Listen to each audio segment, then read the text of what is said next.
Peggy 12.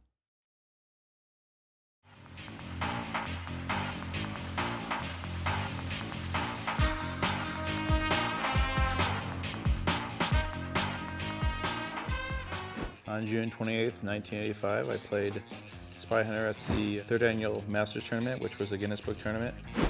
I played the game for 12 hours straight on 1 quarter. I found out later on that it was good enough for the Guinness Book, and I was published.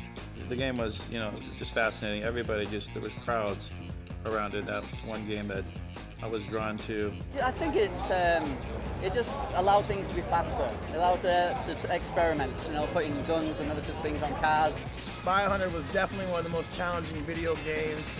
For starters, I think you only had about 3 men for 25 cents.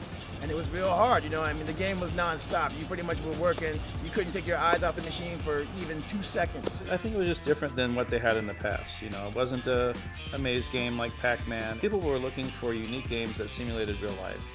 And this was one of them that did that very well. You're talking about the very first game ever being a driving shooting game. How did that not shape video games? People love it whenever you can combine 2 different things that are awesome, aka driving fast and shooting guns. So any game that you can do both of those is going to be a win.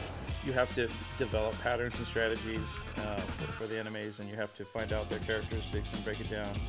And it was a thinking game. The game design was simple and easy to learn, but hard to master.